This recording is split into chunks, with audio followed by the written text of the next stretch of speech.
The massive crystal dome stretched high above the courtroom floor, its walls glowing with soft blue light that made everything inside look cold and distant. Jake Morrison stood in the center of a wide circle marked on the floor, his simple green military uniform looking plain against the amazing display of alien life forms surrounding him. The courtroom was huge, bigger than any building Jake had ever seen on Earth. Rows of seats curved up and away from the center like a giant bowl, each row filled with creatures that looked like they came from nightmare or dream. Some looked like walking trees with faces made of bark and leaves. Others were balls of pure energy that floated in the air, changing colors as they moved. There were beings made of metal and glass, creatures that looked like giant insects, and things that Jake could not even begin to describe. At the very top of the dome sat the judges. There were 7 of them, each one different from the others. The center judge was the oldest-looking creature Jake had ever seen. High Chancellor Morden had skin like old leather that had been stretched too tight over bones that seemed too big for his body. His eyes were completely black, with no white parts at all, and when he looked at Jake, it felt like he was looking straight through him. To the right of the High Chancellor sat a being that looked like it was made of living stone. Cracks ran through its body like scars, and when it moved, small pieces of rock fell from its joints. On the left was something that hurt to look at directly, a creature that seemed to be made of pure light, changing shape every few seconds. Like water flowing in zero gravity, the other judges were just as strange. One looked like a giant flower with too many petals, another like a walking skeleton made of black metal. The 6th judge was covered in thick fur and had 6 arms that moved independently of each other. The 7th and final judge was the strangest of all. It looked like nothing more than a cloud of purple gas that occasionally formed shapes that might have been a face. In front of the judges, standing on a platform that floated a few feet above the ground, was the creature that had brought Jake here. High Arbiter Zethkalar was tall and thin, with 6 arms that ended in hands that had too many fingers. His skin was a sick yellow color, and his head was shaped like a triangle with 3 eyes arranged in a perfect triangle on his face. When he smiled, which he did often, his mouth split open to show rows of sharp teeth that looked like they were made for cutting meat. Zethkalar had been talking for almost an hour now, his voice echoing through the dome as he told the court about the terrible crimes that humans had committed. His 6 arms moved constantly as he spoke, pointing at floating screens that showed pictures and videos from the battle at Kepler 442b. "Look at this evidence," Zethkalar shouted, his 3 eyes glowing with excitement. "No species in the known galaxy could have done what these humans did. It is impossible. It goes against every law of nature that we know." The floating screens showed scenes from the battle. Jake watched as images of human soldiers flashed by, showing them fighting against overwhelming odds. The pictures were clear enough that Jake could see the faces of the men and women who had defended the colony. He recognized some of them. Lisa Chun, who had been studying alien plant life before the attack. Danny Rodriguez, who had been a maintenance worker keeping the colony's power systems running. Ben Miller, who had been the colony's communications officer. None of them had been soldiers when the attack started. They had all been ordinary people doing ordinary jobs, trying to build a new life on a planet far from Earth. But when the Vorthak had attacked, they had fought like warriors from the old stories. "The evidence is clear," Zethkalar continued, his voice getting louder and more excited. "These humans used forbidden technology. They made deals with dark forces from other dimensions. There is no other explanation for what happened at Kepler 442b. The screens showed more footage from the battle. Jake watched as human defenders held positions that should have been overrun in minutes. He saw them fighting for days without sleep, moving through enemy lines like ghosts, appearing where they were least expected and disappearing before the enemy could react. "Look at this." Zethkalar pointed to a screen showing Lisa Chun dragging a wounded comrade to safety. "This female took 17 direct hits from our energy weapons. 17. Any normal being would have died from the first hit.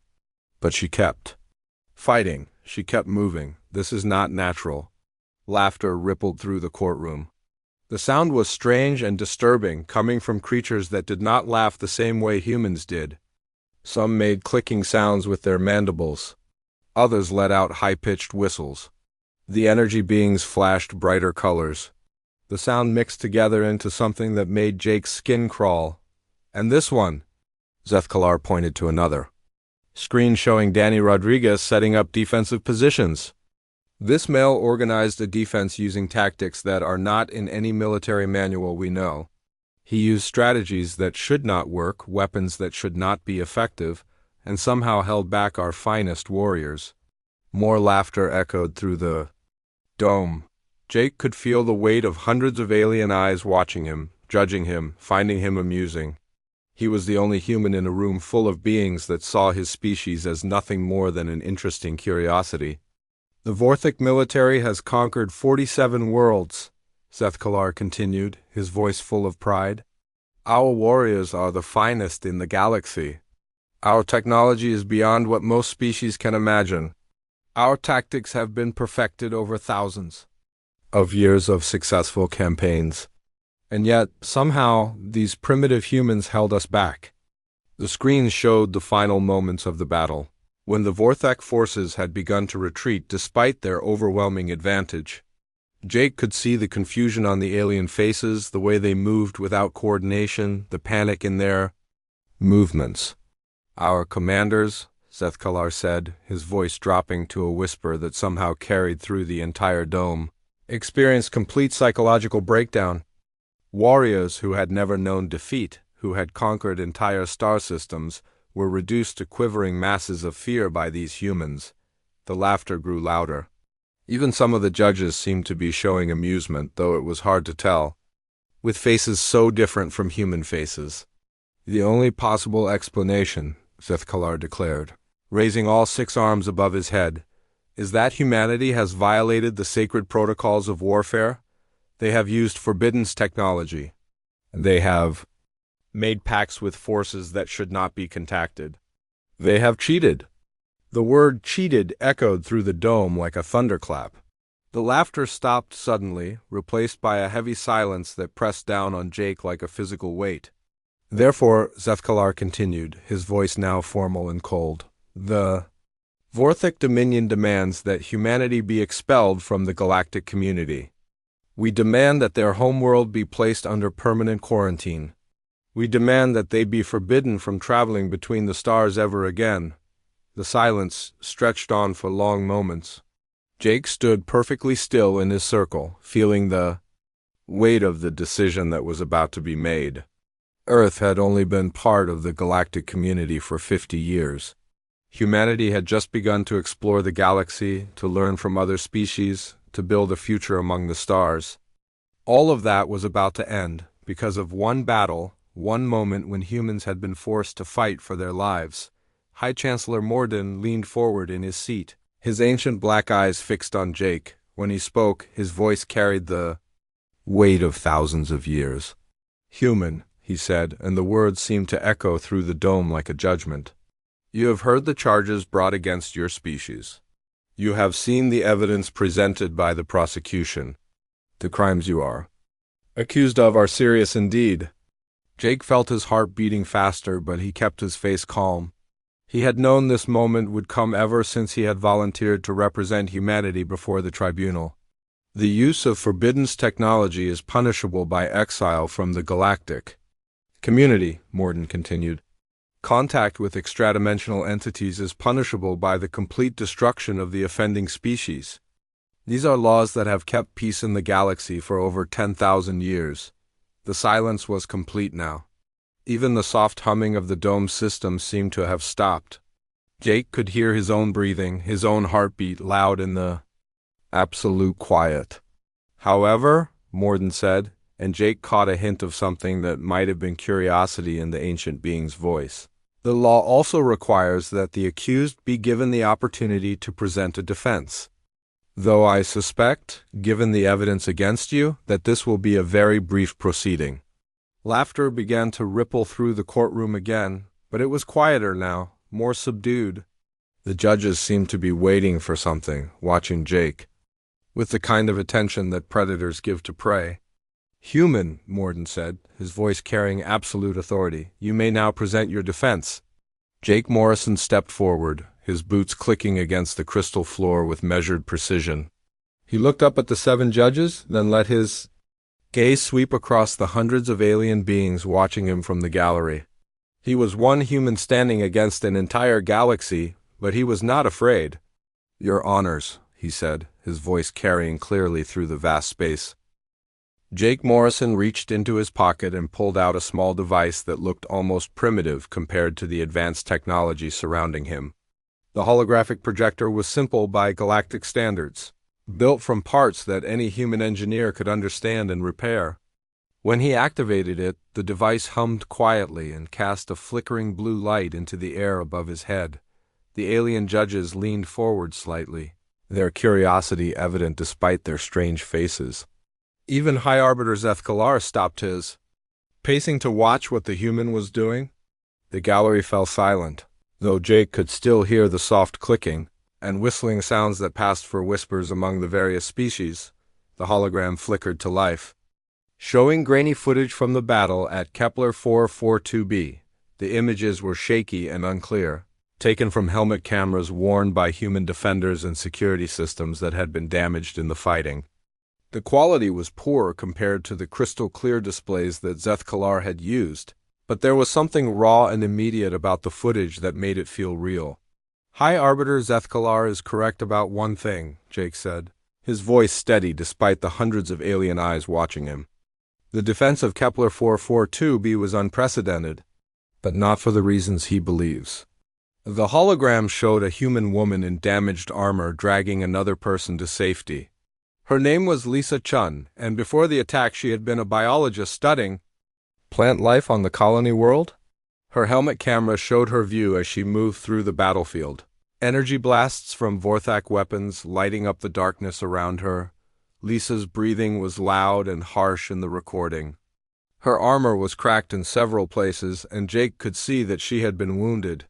Green blood from a cut on her forehead ran down the inside of her helmet visor, but she kept moving forward.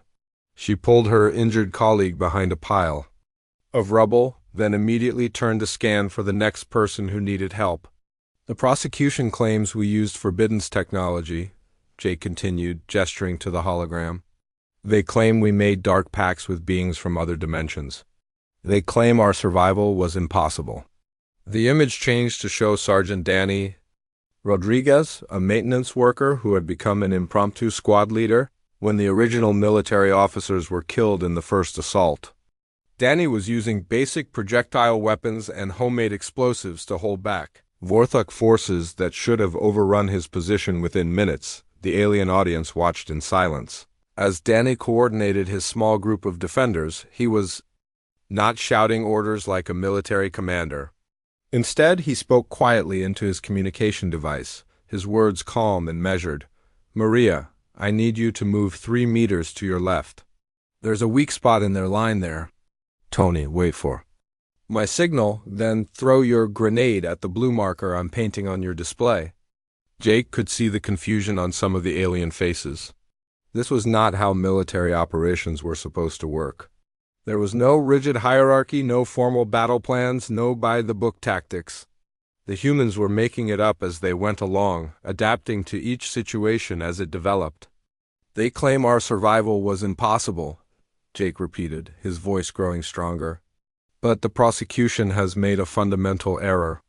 They have judged us by their own standards, by their own limitations. They cannot understand what they witnessed, because they have never encountered anything like it before." The hologram showed the aftermath of a Vorthak assault on one of the human defensive positions. By all reasonable military analysis, the position should have been overrun. The Vorthak had brought overwhelming firepower to bear on the human defenders, using weapons that could level buildings and vehicles that could crush anything in their path, but the human position still held. The defenders had taken heavy casualties, but they were still there, still fighting, still refusing to give up. They moved like ghosts through the rubble, appearing to take shots at the enemy before disappearing again into the shadows. High Arbiter Zethkalar rose from his floating platform, his 6 arms waving in agitation. His 3 eyes were glowing brighter now, and his voice carried a note of frustration that echoed through the dome. "This is exactly what we mean," he shouted, pointing at the hologram with 4 of his arms. "No species can fight like this. No biology allows for such endurance. No military doctrine permits such chaos." The other aliens in the gallery began to murmur among themselves. Jake could hear the clicking of mandibles, the whistling of gas-based beings, the grinding of stone creatures moving against each other. The sounds mixed together into a symphony of confusion and growing concern. Jake Morrison looked up at the High Arbiter and smiled for the first time since entering the chamber. It was not a cruel smile or a mocking one. It was the kind of smile that a teacher might give to a student who had asked exactly the right question. "That, High Arbiter, is precisely the point," Jake said, his voice carrying clearly through the dome. "You are absolutely right. No other species fights like this. But you have made one critical mistake in your reasoning." The chamber fell silent again, but this time the silence was different. It was not the amused quiet of beings waiting to hear something foolish. It was the tense silence of creatures who were beginning to realize that they might not understand the situation as well as they had thought. Jake let the silence stretch for a moment, understanding instinctively that timing was crucial. He had learned this lesson from watching human politicians and lawyers back on Earth. Sometimes the most important thing was not what you said, but when you said it. "You have assumed that what you cannot understand must be forbidden," Jake continued, his voice quiet but penetrating. "You have assumed that what you cannot replicate must be impossible. But there is a much simpler explanation for what you witnessed at Kepler 442b. The hologram changed again, showing a wider view of the battlefield. The human defensive positions were scattered across the landscape with no apparent pattern. There were no clear lines of defense, no obvious strategic points being held. To alien eyes trained in conventional military doctrine, it looked like complete chaos, but Jake could see the pattern even if the aliens could not. The human positions were placed to support each other, to create crossfire zones, to allow for rapid movement of personnel and supplies. It was not chaos at all. It was a different kind of order, one that had been developed over thousands of years of human warfare. The Vorthek brought 47,000 warriors to Kepler 442b. Jake said, his voice taking on a more formal tone.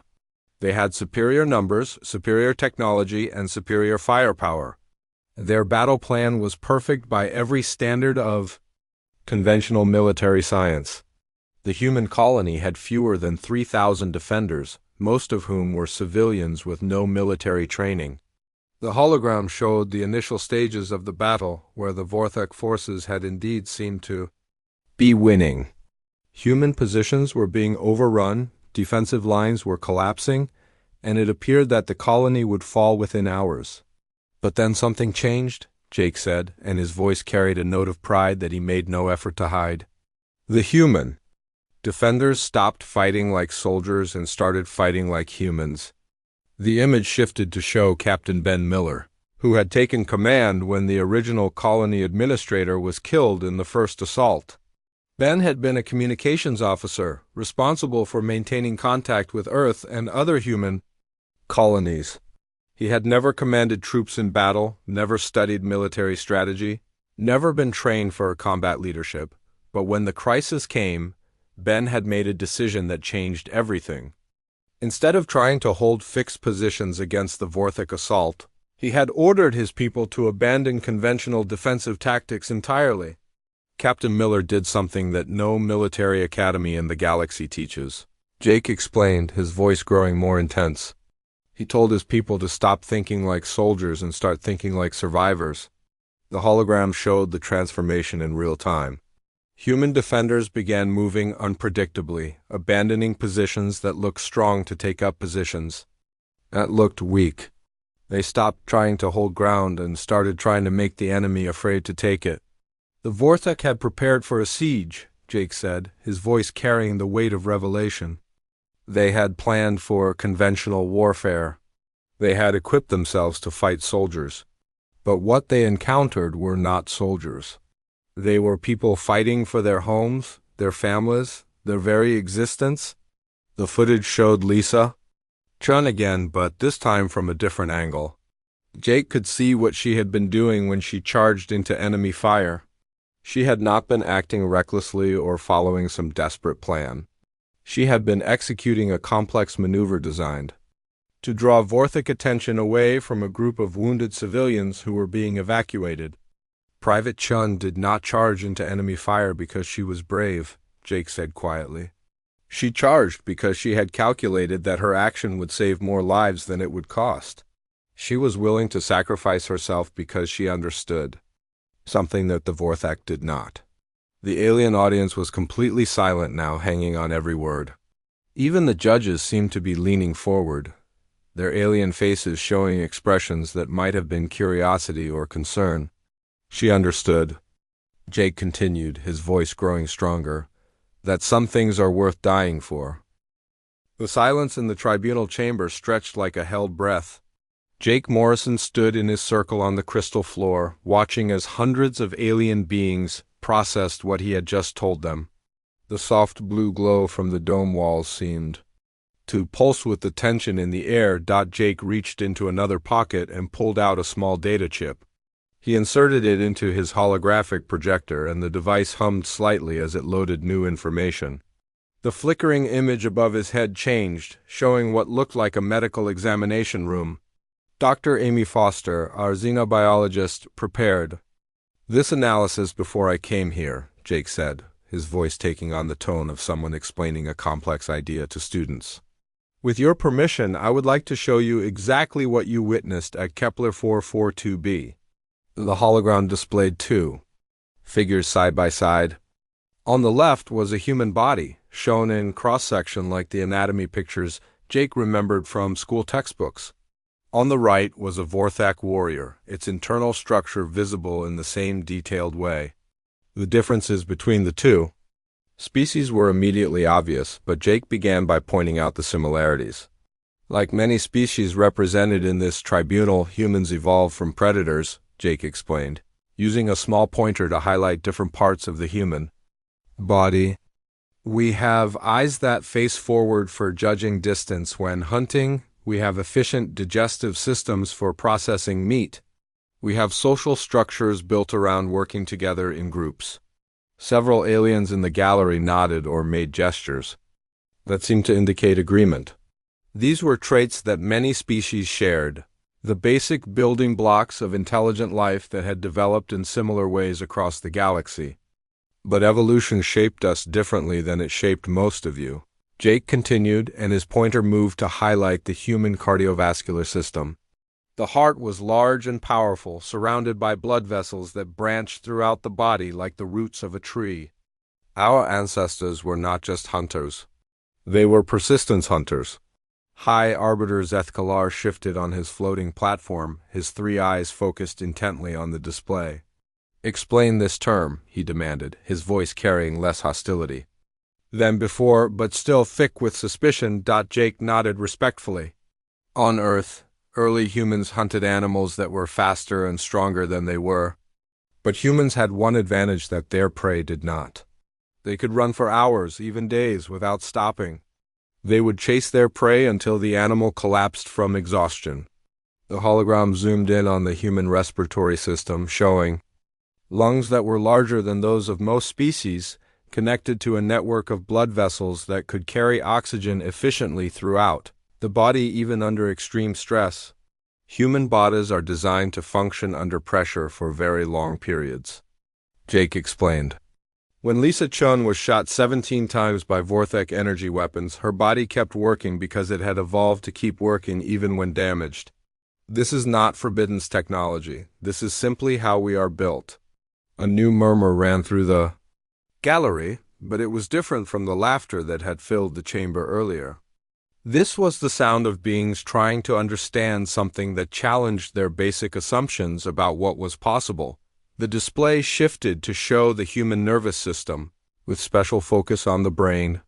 The neural networks were dense, and complex, with connections that seemed to form patterns that changed as Jake watched. Human thinking does not follow the same patterns that most species use, Jake said, his voice growing more confident as he saw that the tribunal was actually listening to him now. This is because we did not evolve to hunt normal prey. We evolved to hunt the most dangerous game in the known universe. High Chancellor Morden leaned forward in his ancient seat, his black eyes fixed on Jake with an intensity that made the human feel like he was being examined under a microscope. "And what prey is that, human?" Jake met the ancient being's gaze without flinching. "Each other." The words hung in the air like a physical presence. Several aliens in the gallery made sounds of shock or disbelief. One of the judges, the being that looked like it was made of living stone, actually stood up from its seat, small pieces of rock falling from its joints as it moved. Jake gestured to the hologram, which now showed images from Earth's history. Ancient battlefields stretched across the display, showing humans fighting humans with spears and swords. Medieval castles under siege appeared next, followed by more modern warfare with guns and explosives. The progression was clear and undeniable. While most species developed warfare as a way to get resources or territory, humans developed warfare as a way to survive, Jake explained, his voice steady despite the shocking nature of what he was revealing. We did not just fight to win. We fought because the winners were the ones who got to have children and teach them how to fight even better. The display showed a timeline of human conflict, stretching back thousands of years. Wars between tribes, wars between nations, wars between groups of nations. Each conflict was labeled with dates and casualty numbers that made several aliens gasp in shock. For most of our history, the greatest threat to any human was not a wild animal or a natural disaster, Jake continued. The greatest threat was another human who wanted the same things we wanted. So we learned to fight opponents who knew all our tricks, who could predict our strategies, who could think the way we thought. The hologram returned to the footage from Kepler 442b, but now it was annotated with explanations that made the seemingly impossible tactics clear. Lisa Chun's charge was broken down into component parts, showing how she had used techniques developed in ancient Earth battles to exploit weaknesses in Vorthok formation. When Private Chun charged into enemy fire, she was not being reckless, Jake explained, pointing to the tactical markers that appeared on the display. She was using a maneuver called a flanking attack, designed to hit the enemy from an unexpected angle. This tactic was first used by human armies over 3,000 years ago. The display showed how Chun had studied the Vorthok soldiers' movements and recognized a pattern that left them vulnerable to exactly this kind of attack. Her charge had not been desperate or suicidal. It had been calculated and precise, based on lessons learned from millennia of human warfare. Sergeant Rodriguez did not organize his defense using standard military doctrine. Jake continued, showing footage of Danny setting up defensive positions. He used principles developed during what we call urban warfare, where soldiers fight in cities and towns instead of open battlefields. The hologram illustrated how Danny had turned the colony's buildings and infrastructure into weapons against the Vorthok forces. He had used techniques for fighting in close quarters, for making every room and hallway into a potential ambush point, for turning the enemy's superior firepower against them. These methods were developed by humans fighting other humans in environments where conventional rules did not work, Jake explained. When your enemy knows everything you know, when they can think the way you think, you have to become more creative, more adaptable, more willing to try things that have never been tried before. High Arbiter Zethkalar mandibles clicked rapidly. A sound that Jake had learned indicated deep thought among his species. You are saying that humans naturally think in ways that other species do not? Jake shook his head. Not naturally superior, High Arbiter. Just naturally different. We are not smarter than other species or more talented at warfare. We have simply spent more time learning how to fight opponents who understand us completely. The display showed the psychological profiles of the Vorthok commanders who had suffered breakdowns during the battle. Their mental patterns showed clear signs of confusion and stress that had built up over the course of the fighting. Your commanders experienced psychological breakdown because they encountered something outside their experience, Jake said, his voice gentle but firm. They had trained to fight soldiers who followed predictable patterns. They had prepared for enemies who would behave according to established military doctrine. The hologram showed communication intercepts from the Vorthek forces during the battle. The translations revealed growing panic as the alien commanders tried to understand why their perfectly planned assault was failing. But humans do not fight according to established doctrine when our survival is at stake, Jake continued. We fight according to principles that we have learned from fighting each other. We use tactics that were developed by people who had to win or die, people who faced enemies that understood them as well as they understood themselves. The display returned to show Captain Ben Miller coordinating the defense of the colony. His calm voice could be heard giving orders that made no sense according to conventional military theory, but which had somehow saved the lives of thousands of colonists. Captain Miller had never studied military strategy in any formal way, Jake explained, but he had studied human history. He understood that when humans are cornered, when they are fighting for their homes and families, they do not fight like soldiers, they fight like survivors. The alien judges sat in silence, processing information that challenged everything they thought they knew about warfare and conflict. Jake could see that some of them were beginning to understand, while others still looked confused or skeptical. Jake Morrison stood in the center of the crystal chamber, feeling the weight of hundreds of alien gazes pressing down on him. High Chancellor Morden's question hung in the air like a sword waiting to fall. The ancient being's black eyes seemed to look straight through Jake, searching for something that would determine the fate of all humanity. "Your Honor," Jake said, his voice calm despite the enormity of the moment, "you asked what assurance I can give that humanity will not use our abilities against other species. But I think the real question is different." He paused, letting his words settle before continuing. "The real question is not whether humans can fight. You have already seen that we can. The real question is whether humans can choose not to fight." Jake reached into his pocket again and pulled out another data chip. As he inserted it into his holographic projector, he could hear the soft murmur of alien voices discussing what they had already learned. The sound was different now, less dismissive and more concerned. The hologram flickered to life, showing images from Earth that were very different from the battlefields he had displayed before. These pictures showed humans working together, building cities, creating art, exploring space. The images were peaceful, showing a side of humanity that the Tribunal had not yet seen. "Everything I've told you about human warfare is true," Jake said, gesturing to the peaceful scenes floating above his head. "Humans did evolve through conflict. We did learn to fight by fighting each other. But there is something else that makes us unique, something that I believe answers your concerns directly." The display showed the United Nations building on Earth, its flags from different countries flying in the wind. Inside the building, representatives from various human nations sat around tables, talking and negotiating instead of fighting. "We are the only species that has learned to make peace with ourselves," Jake said, his voice carrying a note of pride that was impossible to miss.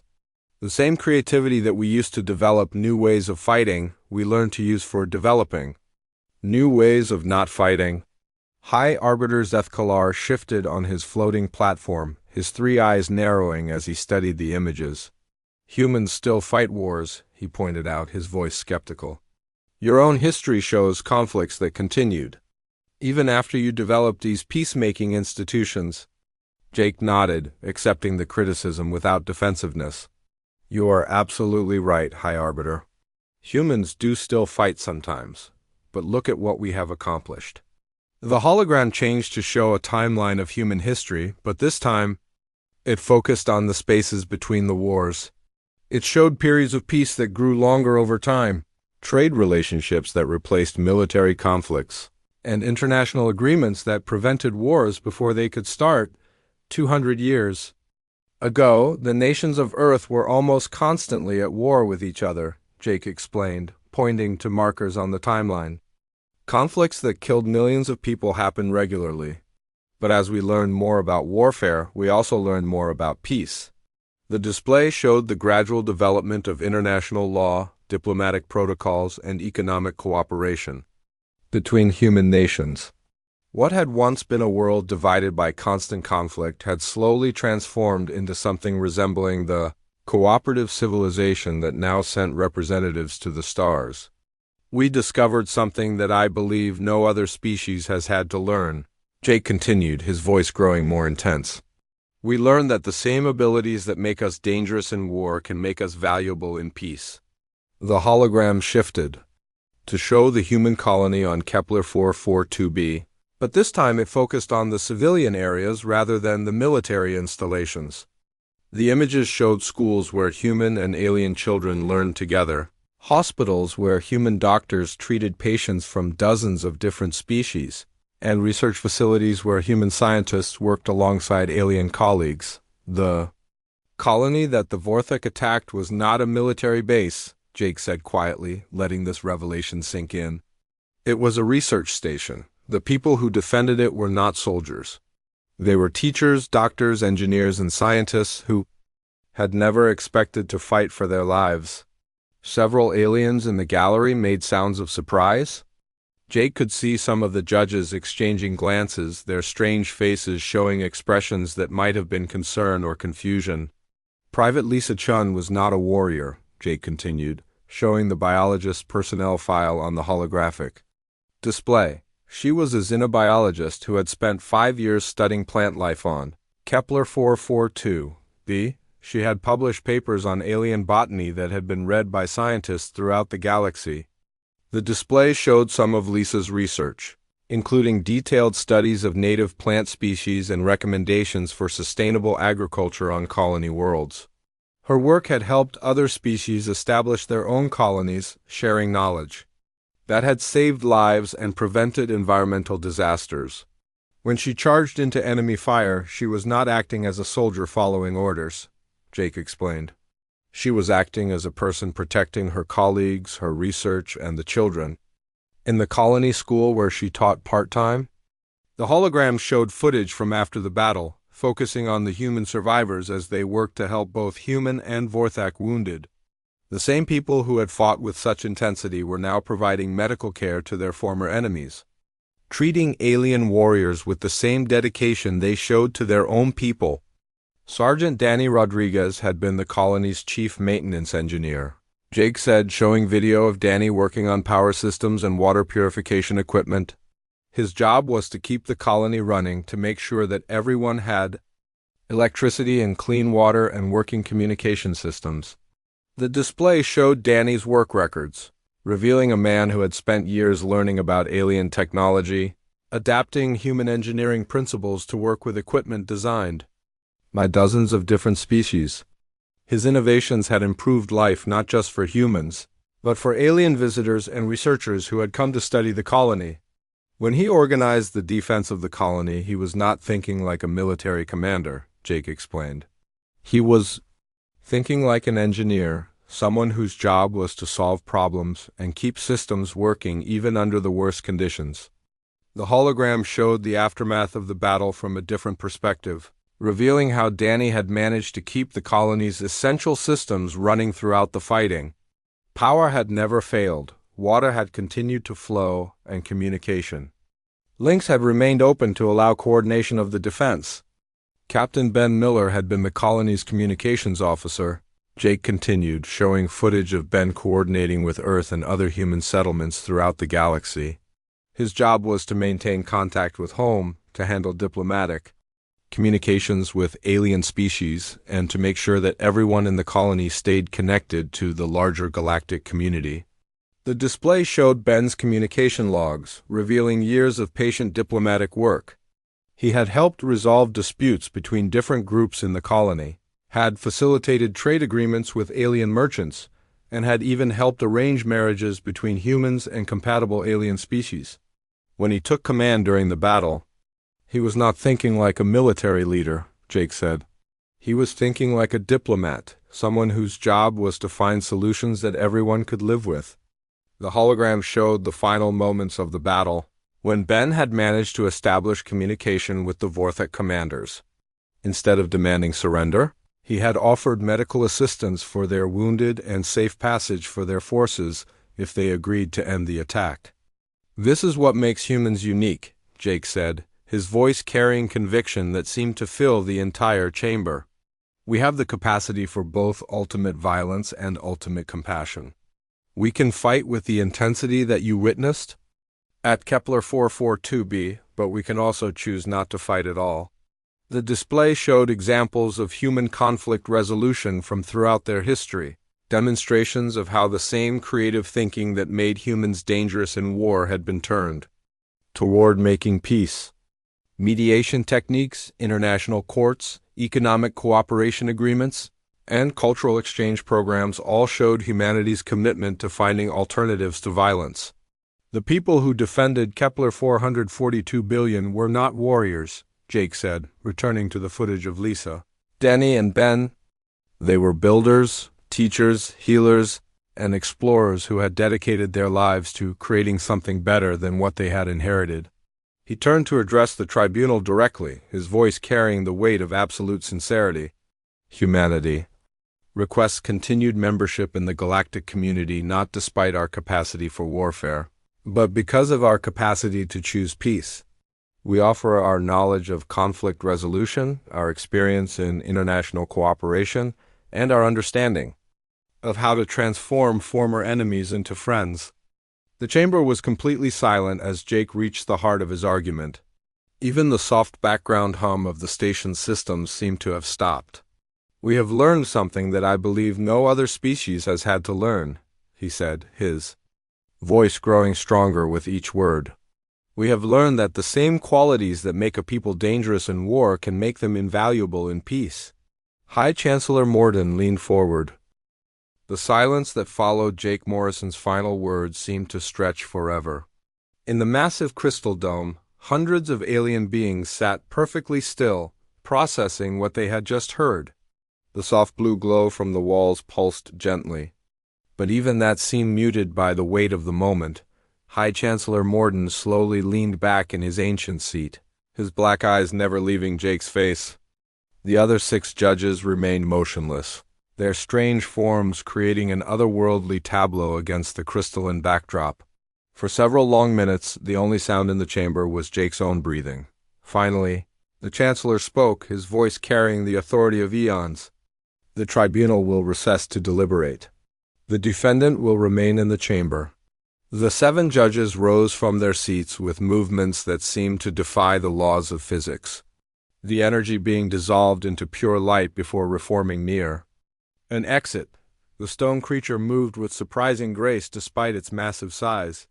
High Chancellor Morden simply faded away like morning mist, leaving only empty seats where moments before the most powerful beings in the galaxy had sat in judgment. Jake remained standing in his circle on the floor, watching as the gallery slowly emptied.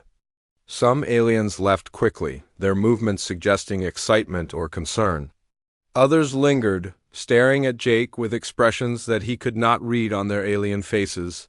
High Arbiter Zethkalar was among the last to leave, his 3 eyes fixed on Jake until the very moment he floated out of sight. Alone in the vast chamber, Jake felt the full weight of what he had just done. He had told the truth about humanity, revealed secrets about human nature that his own species was still learning to understand. He had gambled everything on the hope that honesty would be enough to save Earth's place among the stars. Time passed. Slowly, Jake had no way to measure how long the judges deliberated, but the strain of standing motionless in the circle was beginning to tell on him. His legs ached, his back was sore, and his mouth was dry. But he remained upright, knowing that showing weakness now could undo everything he had accomplished. The first sign that the deliberation was ending came when the chamber's lighting began to change. The soft blue glow shifted to a brighter white, and Jake could hear the distant hum of machinery coming to life. Slowly, beings began to file back into the gallery, taking their seats with an air of expectation that was almost electric. High Arbiter Zethkalar returned to his floating platform, but his posture was different now. The arrogance and hostility that had marked his earlier presentation were gone, replaced by something that might have been respect. His three eyes watched Jake carefully, but there was no malice in his gaze. The 7 judges materialized in their seats with the same impossible movements they had used to leave. High Chancellor Morden appeared last, his ancient form solidifying gradually until he sat in full view of the assembled tribunal. When he spoke, his voice carried a gravity that made every being in the chamber lean forward to listen. "Commander Morrison," he began, and Jake noted that this was the first time the Chancellor had used his military rank. "The tribunal has reached its decision regarding the charges brought against humanity." Jake felt his heart beating faster, but he kept his expression calm. Everything that happened next would determine the future of his species, and he was determined to face that future with dignity regardless of what it might bring. "The charges brought by the Vorthic Dominion were serious indeed," the Chancellor continued. "The use of forbidden technology in contact with extradimensional entities are crimes that this tribunal has never taken lightly. The evidence presented seemed overwhelming." A murmur ran through the gallery, and Jake could see some aliens nodding in agreement. The case against humanity had indeed seemed strong when the proceedings began.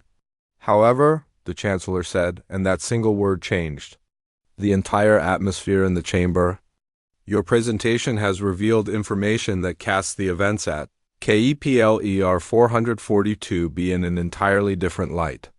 Jake allowed himself a small breath of relief, but he knew the verdict was not yet complete. "The tribunal finds that humanity did not violate the sacred protocols of warfare," Morden declared, his voice echoing through the dome. "The abilities displayed by human defenders were not the result of forbidden technology or extradimensional contact. They were the natural result of your species' unique evolutionary history." Sounds of surprise and discussion broke out in the gallery. Some aliens seemed pleased by this decision, while others appeared concerned or confused. Jake remained silent, waiting for the full verdict. "However," the Chancellor continued, raising his voice to quiet the gallery, "this tribunal cannot ignore the implications of what we have learned today. Humanity possesses capabilities that are unprecedented in galactic history. Your capacity for warfare, your resilience under pressure, and your tactical innovation represent a significant unknown factor in galactic affairs." Jake's heart sank. Even though the charges had been dismissed, it sounded like the tribunal was still going to restrict humanity's access to the galaxy. "Therefore," Morden said, his voice taking on a formal tone that suggested he was about to pronounce sentence, "this tribunal renders the following judgment." The chamber fell completely silent. Jake could hear his own pulse pounding in his ears as he waited for the words that would determine humanity's fate. "The charges against humanity are dismissed in their entirety," the Chancellor declared. "Humanity will retain full membership in the galactic community with all rights and privileges thereof." Relief flooded through Jake so powerfully that his knees almost buckled, but the Chancellor was not finished.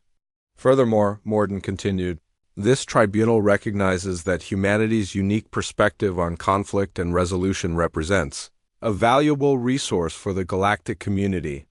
Therefore, we hereby establish the Galactic Diplomatic Corps, with human advisors serving as mediators and conflict resolution specialists." The gallery erupted in discussion. Jake could hear the sounds of dozens of different species talking, arguing, and debating the implications of this unprecedented decision. Some voices sounded supportive, others concerned, but all seemed to recognize the historic nature of what had just happened. "Commander Morrison," the Chancellor said, his voice cutting through the noise, "your species has proven today that it possesses not only the capacity for warfare, but more importantly, the wisdom to choose peace. The galaxy has much to learn from humanity's experience in transforming conflict into cooperation." High Arbiter Zethkalar rose from his platform, his 6 arms moving in what Jake had learned was a gesture of respect among his people. "Commander," he said, his voice carrying none of its earlier hostility, "I owe you and your species an apology. We attacked Kepler 442b believing that humans were weak and primitive. We learned too late that we had misjudged your people entirely. Jake looked up at the alien who had been his accuser and nodded respectfully. Hi, Arbiter, there is no need for apology. You acted according to the information you had. Now we all have better information to work with. Zethkalar's mandibles clicked in what Jake now recognized as approval. This is exactly what I mean. Even now, facing the beings who attacked your people, you offer understanding instead of vengeance. This is not a perspective that my people would naturally take. It is a perspective that can be learned, Jake replied. Humans spent thousands of years learning it. Perhaps we can help other species learn it more quickly. The Chancellor stood from his seat, a gesture that brought immediate silence to the chamber. The tribunal is adjourned. Let the record show that on this day, the galactic community gained not just a member species, but a new understanding of what it means to choose peace over war. As the judges began to fade from their seats, Jake finally allowed himself to relax. The ordeal was over, and humanity had not just survived, but had been given a new role in galactic affairs. The species that had evolved through conflict would now help others avoid the same path. Aliens began approaching Jake as the chamber emptied, many offering congratulations or expressing interest in learning more about human conflict resolution techniques. Among them was a being Jake had not seen before, a tall creature with silver skin and large, kind eyes. Commander Morrison, the being said in perfect English, I am Ambassador Keln of the Peaceful Worlds Coalition. We have several ongoing disputes that have resisted traditional diplomatic solutions. Would humanity be willing to assist us? Jake smiled, thinking of Lisa Chun studying alien plants, Danny Rodriguez maintaining colony systems, and Ben Miller facilitating communication between species. Ambassador, I think we would be honored to help. As Jake left the crystal chamber, he could hear the sounds of discussion and planning beginning throughout the gallery. Species that had never worked together were talking about cooperation. Former enemies were discussing peaceful solutions to old disputes.